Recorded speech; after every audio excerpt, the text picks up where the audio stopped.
Hey everyone, welcome back to the Spring Boot on Kubernetes series. So far we have focused on building and deploying Spring Boot application on local Kubernetes cluster using Docker Desktop, and we covered many topics like pods, deployments, how to configure the properties using config maps and secrets. Then we also talked about how you deploy your application using, let's say, services, ingress, and then gateway API. Then we also learned the database connectivity using stateful sets. We also introduced the caching and the Kafka integration. Now in this video we are moving a little bit into the operational stuff, and in this video we will cover some concepts which will help you understand the difference between requests and limits, and why sometimes pods are killed and restarted with out of memory error even though there is no heap out of memory error. And then we will also learn what are C groups and how they are used to enforce the resources. And then we'll talk about how some modern JVMs like Hotspot, they detect the container limits automatically and then they resize the heap. And we'll also talk a little bit about how to size your Java applications, especially the heap part. So let's get started. So before we talk about the details, I want to set some context. Here on the slide, you see some common symptoms, some common issues that you might face in a real life scenario. So you might face a situation where your pods are restarting without any Java exception or without heap getting out of memory. So there is no warning related to heap memory or there is no Java exception, but your pods are still restarting and they are being killed with OOMKilled error, or your application is showing high latency, very slow, still alive but very slow. So if you face such problems, then how do we investigate, how do we connect the dots? That's what we are going to cover in this video. So before we talk about the resources and the limits, we'll talk about the high-level execution path for the application. On the top, you see the Spring Boot application, and we know that Spring Boot applications are Java applications, so they would run inside a JVM. Now, JVM itself is a process on any operating system. So on Linux, it will be a Linux process. On Windows, it will be a Windows process. Then on Linux, each process is placed inside a container, and container is constrained by the Linux C groups. What are C groups? We will talk about it in a bit. The important thing to understand here is that your containers are constrained by the C groups, and these C groups are enforced by the Linux kernel itself. And in the end, we have the hardware layer. So it's not that Kubernetes is directly running your Java application. Instead, the Java application follows a properly defined execution path. And as we will see, depending on the deployment configuration, Kubernetes helps to configure the resource limits, which are translated into C groups, which are then handled by the Linux kernel itself. So we will now focus on a process. On any operating system at a time, you can have many processes running. So here in this example, say we have a Linux operating system and there is a Java application that we are running. So we know that Java application will be executed by JVM, which itself is a process on the operating system. Now each process belongs to a namespace and a group. This combination of a namespace and a C group provides the required isolation to the processes and containers, and it also helps the operating system and Linux to apply the resource limits, as we will see. Let's now understand what are C groups. So a C group, also known as control group, is a mechanism, it is a way that allows Linux to place the resource boundaries around the processes. So a C group is just like a bag and envelope, and using this bag, Linux keeps track of the resources just like CPU, memory, IO, number of threads, so on and so forth. So when we configure a Kubernetes deployment and we define some resource limits to be applied to the pod, what Kubernetes does, it simply passes on the info to the container runtime, and this information is then used to create the appropriate Linux C groups under the hood. And once the corresponding C group is created for a pod or a container, then Linux enforces those resource limits automatically. So a C group is the one that helps the Linux operating system to keep track of the consumption of a process, that how much it is consuming a particular resource like CPU or memory, and what is the configured limits that it is allowed to use. So now that we understand a little bit about C groups and the resources, we can finally talk about two most important resources, CPU and memory. Suppose we have an application and we defined a resource limit on CPU usage. So we know when we deploy the application using Kubernetes, a corresponding C group will be created, and C group would have this information that how much CPU time this process can consume. So what happens when this application needs more CPU time than it is allowed to use? Now, in case of CPU as a resource, when a process requires more CPU than it is allowed to use,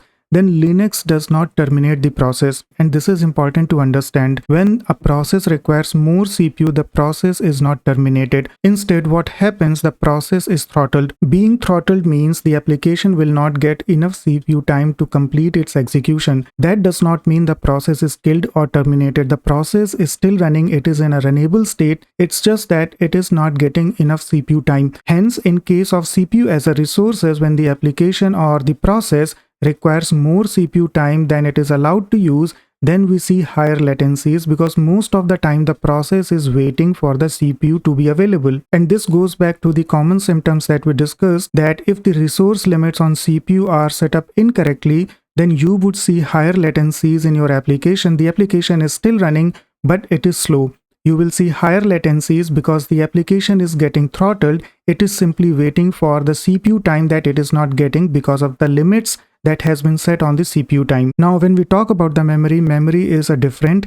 It is just the opposite of CPU. What that means is, if you set a resource limit on memory and your application or process requires more memory than it is allowed to use, then in that case the process will be simply killed. In that case, Linux invokes something called out of memory killer, which will kill the process because the process cannot use more memory than it is configured to do so. So in case of CPU, the process will be throttled. It will be slow, but it will survive. But in case of memory, process will be killed. Let's not talk about two Kubernetes concepts, requests and limits, because these are the ones that you configure in a YAML file for a Kubernetes resource.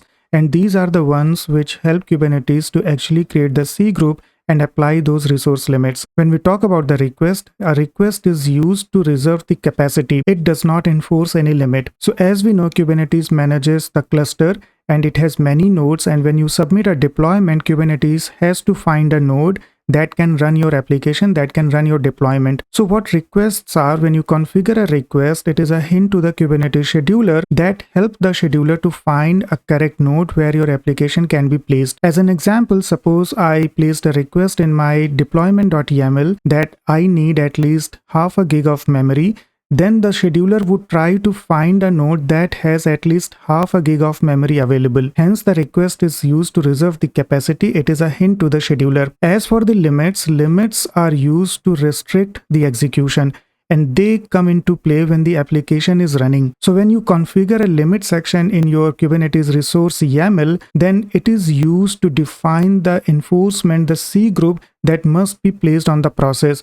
So if we take the same example, if instead of request you configure a limit that the limit on the memory is that the process can consume at most half a gig of memory, then as soon as the process requires more memory, as we talked about, the process will be killed. Now, as we understand that CPU and the memory, they behave very differently. In case of CPU, the process is throttled, and in case of memory, the process is simply killed. And it becomes important for the Java processes because there is a misconception in the community that the heap size that you define using, let's say, XMX represents the container memory that you define in the limits. The resource limit that you define in the YAML simply represents the overall memory that will be available for the container. So if I configure a memory limit of 1 GB, then it means that the container as a whole cannot exceed more than 1 gigs of memory. But that is the overall container memory that is available for the whole Java process, not just the heap. Now, the misconception is that people generally size their heaps according to the limits that are defined. But the problem is, heap does not represent the memory consumption of the whole Java process. As we know, there are other memory areas in a JVM. Heap is just one of them. So as you can see here, the total memory that is consumed by a Java process is a combination of the memory requirements of the heap, the meta space, then we have thread stacks because each thread has a stack that requires native memory. Then you have byte buffers, which are, let's say, used to allocate off heap area. Then you also have memory areas like code cache, memory required by JNIs, and the internal memory required by the JVM itself, because JVM itself is a process that is running on operating system within the same container. So when we size the heap, we need to think about this whole memory requirement that comprises everything, not just the heap. So the heap must be set correctly. Otherwise, what would happen if you simply set the XMX to the available limit? then there is no other memory available for other areas like meta space or internal memory for JVM. In that case, the overall memory consumption would easily exceed the container memory that Linux will notice, and it will simply invoke the out of memory killer. Hence, incorrectly sized heaps generally see the out of memory killed error even though heap is within the limits. And the reason is it's not the heap that is going out of memory, but it's the overall memory requirement of the Java process which is exceeding the memory limit. So we will revisit this concept once again when we do the demo. So we will see all these scenarios in hands-on. The good thing is that modern JVMs like Hotspot, they are container aware. What that means is when you run a Java process in a container, when the container starts, JVM actually reads the C groups, okay? Because C groups are used to define the resource limits on the memory and CPU. So in newer JVMs, the code simply reads the C groups, and depending on the memory limits defined, it calculates the heap. So that is why the recommendation is always that you should not set XMX, which is the absolute memory, to define the heap. Rather than this, we should actually define the percentage of the heap depending on the available memory, okay? So that the JVM, depending on the configured memory limits, can actually resize the heap. So we have covered basic theory and enough concepts. Now it's time to do the hands-on and to see all these things in action. This is the application that we are going to use for demo. We don't need to get into specifics of this application. We will focus on certain aspects of this application which is important for the demo and to understand the concepts. On a very high level, if you walk through this application, then this application has few controllers, and these controllers expose certain endpoints which will help us to put artificial CPU and the memory load. The idea is by calling these endpoints, we can simulate the real CPU load or the real memory allocation so that we can see how the application behaves under CPU and memory limits. And then to deploy the application, we have the deployment.yaml where we configure the Kubernetes deployment. We also have a config map.yaml which has two configurations, and we will apply those configurations as we progress. We also have a service.yaml to create the Kubernetes service, and notice this is a cluster service. Then we also have this Docker file, nothing special. I have already created the Docker image of this application. So if we go to the deployment.yaml, it's a very simple deployment.yaml. We can focus on this part only. So here we define the container image that will be used to run the pod when we deploy the application. So this is the image that we will use, the latest tag. And then you can see there are some environment variables not important for this demo, but we are simply injecting them to have more metadata about the deployment, like what is the name of the pod, pod IP, name of the node, and the namespace. Then we have the probes, startup probe, readiness probe, and liveness probe. As you can see, we have not mentioned anything related to requests or the limits. So what we will do, we will run this application and we will then check the baseline that what happens when you don't specify anything. So we will deploy this application straight away. Make sure that you have Kubernetes up and running. In my case, I'm running Docker desktop. First of all, we will deploy the config map. Then we will deploy the deployment.yaml and in the end service.yaml. And to deploy, we will use the same kubectl apply command. The first one is config map. Then the second one is deployment.yaml, and in the end it will be service.yaml. And then we can run this command kubectl rollout status of the deployment, which is spring-k8-lab, and you can see that the application has been rolled out successfully. So once we have this application up and running in Kubernetes, we can describe the pods to understand the request as well as the limit section.